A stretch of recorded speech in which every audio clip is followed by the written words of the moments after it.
ഇവിടെ നമ്മളെല്ലാവരും PDF file ഉപയോഗിക്കുന്ന ആൾക്കാരാണ്. PDF പ്രിന്റ് എടുക്കുന്ന ആൾക്കാരാണ്. പക്ഷേ ഈ ചില സമയത്ത് നമ്മൾ ഈ PDF ഫയൽ സേവ് ചെയ്യുന്ന സമയത്ത് അത് വെബ് ഫയലായിട്ട്, അതായത് വെബിലേക്കുള്ള ഒരു ഫയൽ HTML ഫയലായിട്ടാണ് അത് സേവ് ചെയ്യുന്നത്.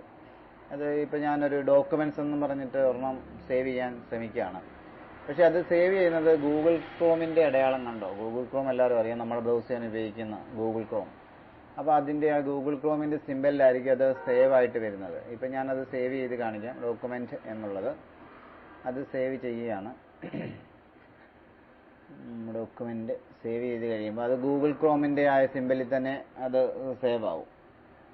പിന്നീട് നമ്മളത് ഓപ്പൺ ചെയ്യുമ്പോഴാണ് അത് നമുക്ക് ഡയറക്റ്റായിട്ട് അത് ഓപ്പൺ ആവത്തില്ല. അത് വെബിലേക്കായിരിക്കും അത് ഓപ്പൺ ആവുന്നത്.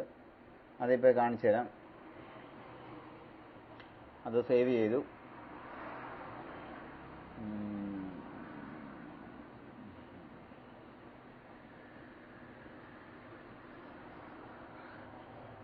അത് ഡോക്യുമെന്റ്സ് ആയിട്ടാണ്. ഗൂഗിൾ ക്രോമിന്റെ ആ സിമ്പിൾ കണ്ടോ? ഡോക്യുമെന്റ്സ് സേവ് ചെയ്ത് ഗൂഗിൾ ക്രോമിന്റെ സിമ്പിളിലാണ് ആ PDF ഓപ്പൺ ആയിരിക്കുന്നത്. അത് നമ്മൾ ഓപ്പൺ ആകുമ്പോൾ നേരെ ഗൂഗിൾ ക്രോമിൽ പോയിട്ടാണ്, അത് HTML ഫയലായിട്ടാണ് ആയതുകൊണ്ടാണ് അതങ്ങനെ ഗൂഗിൾ ക്രോമിലേക്ക് പോയി അത് ഓപ്പൺ ആയത്. അത് PDF അത് ഓപ്പൺ ആയില്ല. അപ്പോൾ അതിനെക്കുറിച്ച് മാത്രമാണ് നമുക്കിന്ന് ഇവിടെ പറയാൻ പറ്റുന്നത്.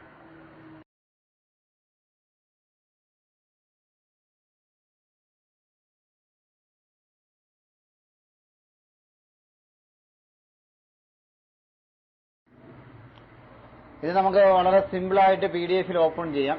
അത് ഡോക്യുമെന്റ്സിന്റെ റൈറ്റ് ക്ലിക്ക് ചെയ്തിട്ട് അതിനകത്ത് പ്രോപ്പർട്ടീസ് എന്ന വിൻഡോ എടുക്കുക. എന്നിട്ട് ഓപ്പൺ വിത്ത് അത് ഗൂഗിൾ ക്രോമിനകത്ത്, ഗൂഗിൾ ക്രോമിൽ ഓപ്പൺ ചെയ്യാൻ വേണ്ടി കിടക്കുന്നതുകൊണ്ടാണ് അത് ഗൂഗിൾ ക്രോമിനകത്ത് അത് HTML ഫയലായിട്ട് വെബ് ഫയലായിട്ട് വരുന്നത്. അത് മാറ്റി അഡോബ് അതിനകത്ത് കൊടുക്കുക. അതായത് PDF ആ സിമ്പിൾ കണ്ടോ? അതിൽ കൊടുത്തിട്ട് ഓക്കെ കൊടുക്കുക. അതിൽ ഓക്കെ കൊടുത്തു കഴിഞ്ഞാൽ അത് പിന്നീട് അപ്ലൈ ചെയ്യാം. അപ്ലൈ ചെയ്ത് കഴിഞ്ഞിട്ട് ഓക്കെ കൊടുക്കുക. അപ്പോൾ അത് പിന്നീട് എപ്പോൾ നോക്കിയാലും അത് PDF ഡോക്യുമെന്റ്സ് ആയിട്ട് മാറും. പിന്നീട് എപ്പോഴും നമ്മൾ PDF സേവ് ചെയ്താലും ഓപ്പൺ ആക്കിയാലും അത് PDFന്റെ അഡോബിൽ തന്നെ അത് കറക്റ്റായിട്ട് ഓപ്പൺ ആയിട്ട് വരും. അത് വെബിലേക്ക് പോകത്തില്ല. അത് ഓപ്പൺ ആക്കി കാണിക്കാം. കണ്ടോ? കറക്റ്റ് PDFിലേക്കാണ് അത് ഓപ്പൺ ആകുന്നത്. അത് വെബ് ഫയലായിട്ടല്ല പോകുന്നത്. ഇത്രയും കാര്യമുള്ളൂ. അത് നമ്മളെ ഗൂഗിൾ ക്രോമിന്റെ അവിടെ പ്രോപ്പർട്ടീസ് എടുത്തിട്ട് അത് ചേഞ്ച് ആക്കി കൊടുക്കുക. അഡോബിലേക്ക് ചേഞ്ച് ചെയ്ത് കൊടുക്കുക. അത്രേ ഉള്ളൂ.